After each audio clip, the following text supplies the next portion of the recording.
Today's topic of discussion is going to be about self-discipline and mastering self-control. Welcome back to my channel. Hello if you're new. If you're new, it means so much if you click that subscribe button to join my YouTube family. Within this video, I'm not only going to be talking about like the benefits and what self-discipline and mastering self-control is, but I'm going to be sharing with you guys tips in order to improve your self-discipline and just basically be able to unlock your full potential. With the new year brings new goals and new resolutions. It kind of also sparks that motivation. We want to be able to stick to our new year goals and our resolutions. So I really wanted to make this video to hopefully inspire you guys and motivate you guys to be able to be your best self possible. Thumbs it up if this was useful. I'd love to do more videos. I have a ton more content like this coming, so stay tuned and let's just jump right into it. What is self-discipline? I would say self-discipline is one's ability to control one's actions, thoughts, behaviors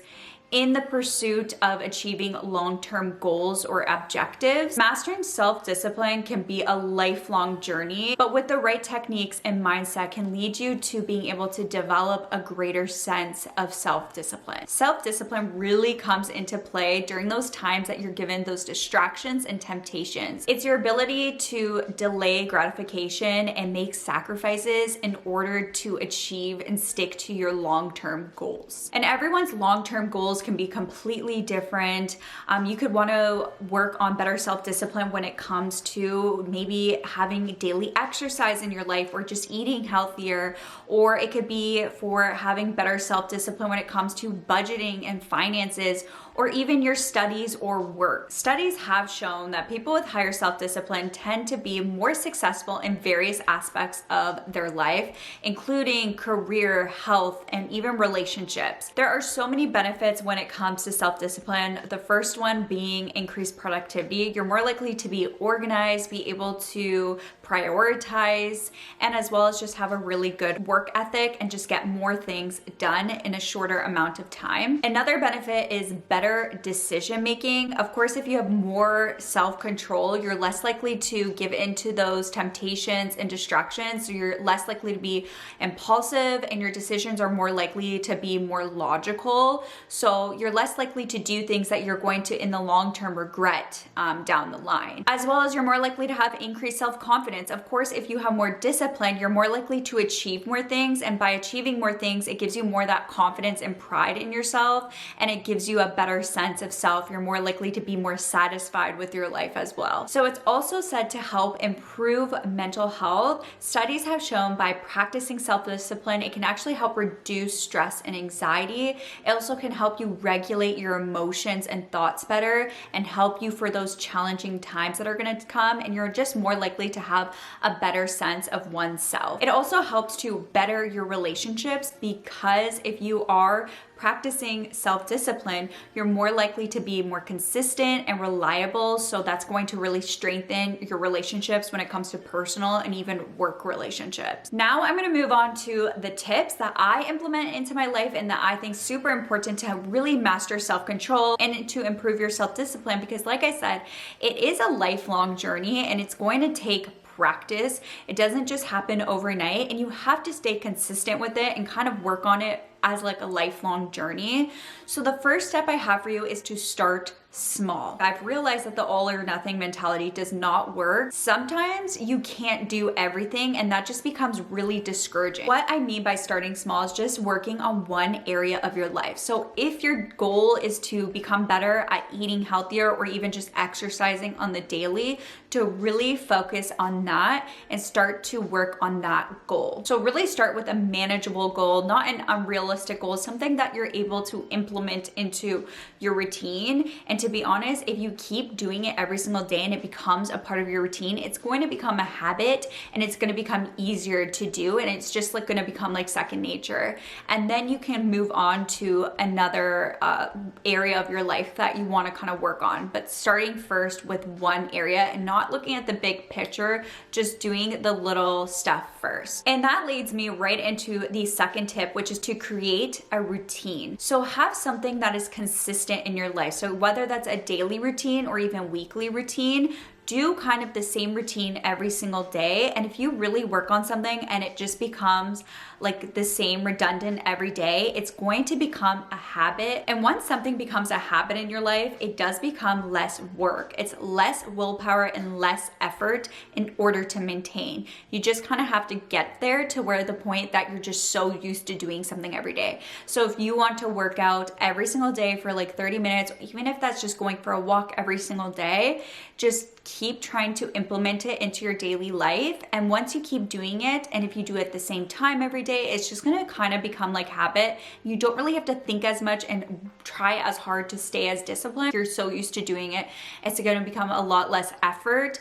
And that's why it's important to really try to stick to something, because even if you stick to something for 4 weeks, so at least try for a month, I find that's like the time when things become like a habit and it becomes kind of like normal, like I need to do it every single day in order to get through my day. Step number 3 is to avoid distractions. So of course this is going to be different for every one of us, but you have to find what are your distractions. Is it your phone? Is it certain people? Like whatever your distraction is, try to minimize that distraction. Try to also identify your temptations and try to limit those temptations, not be around them, maybe change certain things. If you are, for example, trying to eat clean, don't have the stuff that you know is kind of like your trigger that you know is unhealthy in sight, like out of mind, out of sight kind of thing. It ends up coming down to identifying your triggers and finding out what your distractions are as well. That keeps you kind of to the point where you keep going back to the start. Number 4 is to practice mindfulness. So there are so many techniques when it comes to mindfulness, even if it's like meditation, breathing, journaling, going out for walks. This in turn can lead to improved self-awareness and self-control. It can help you also to become more attuned with your thoughts and impulses, and in turn to help you with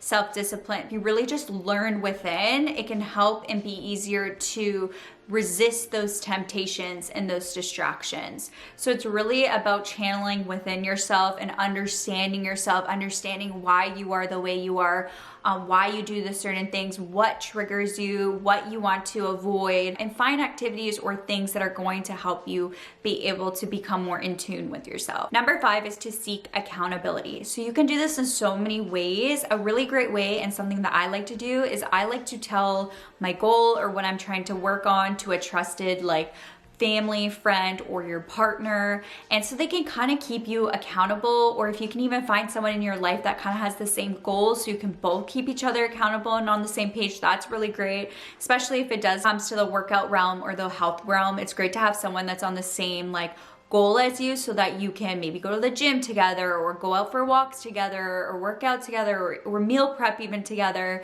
Especially having a partner is really great for that. And knowing that someone else knows your commitment, it more is likely to motivate you, because you don't want to like fail, because you know that they're going to know that you're failing or you're not doing what you said you wanted to do. Number 6 is to keep a journal. So I know if you're not a journal person, I'm telling you, really try this, because it's great to kind of keep a journal, keeping tabs on yourself. So writing in your journal kind of the improvements that you've made or the progress that you've made. By reporting your progress and also reflecting on your self-discipline, this can be a really good source of motivation for you, because you can always look back, identify the benefits that you were receiving by being more self-controlled and being more disciplined.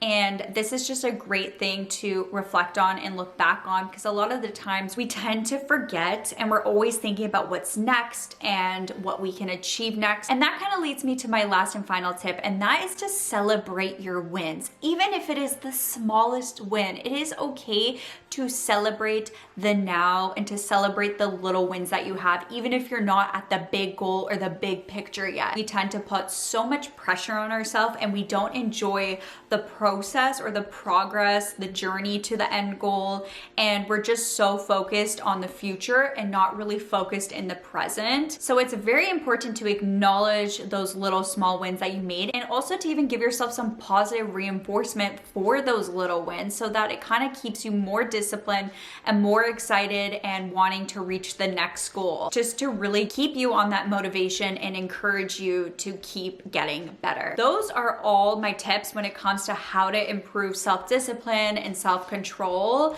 Discipline, you have to understand, it's not about perfection. It's about the progress that you're making and the process. I feel like there's no such thing as perfection. We're always working on ourselves, and it's something that you need to kind of come to terms with. I used to be really bad at being a perfectionist. If I just didn't like something, I just would never get it done because I felt like it wasn't perfect enough. In the end, that would hinder me a lot of the times because I felt like I couldn't put something up or do something until it was exactly perfect. And to be honest, in my head, I feel like I could never even achieve that perfect because I always had such high standards on myself. Discipline is such a powerful tool that can empower you to achieve your goals and lead you to living a more fulfilled and successful life. And in the end of the day, self-discipline is just a form of self-love. I feel like it's one of the biggest forms of self-love. It's about being able to show up for yourself even when it gets hard. You are really the only person there for you in the end. You are the only person that can really keep yourself accountable and have control of your own life. So it's important that you are showing up for yourself, because if you don't show up for yourself, no one else is going to show up for yourself. You can't rely on others to give that and fill up your own cup. You need to fill up your own cup and not rely on other people, because a lot of the times if you just rely all of your energy and put all of your focus on other people, they are in the end at some point going to disappoint you. So it's important that you are putting that energy in yourself and you are filling up your own cup so that you are your happiest, healthiest, most fulfilled that version that you can be, and so that you can unlock your full potential.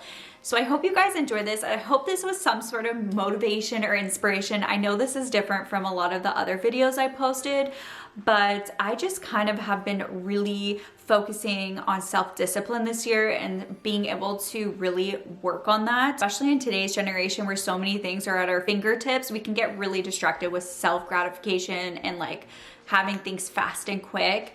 And in the end of the day, a lot of the times you have to be able to sacrifice to really reach those long-term goals when it comes to a lot of different aspects in our life. Like I said, self-discipline could be with so many different aspects of your life. It doesn't just have to do with health and fitness, although I know that health and fitness does take a lot of self-discipline, and we tend to talk a lot about that when it comes to staying disciplined, but it can do with so many other aspects of your life, like I said, with finances or with your work or whatever your goal or what you want to work on when it comes to you can be. Don't forget to click the subscribe button. I am currently going on my health journey this year, and I'm finally getting back into healthy related content and videos. So if that interests you, subscribe. I try to post as often as I can, but I love you guys so much. And I'll catch you guys in my next video. Bye.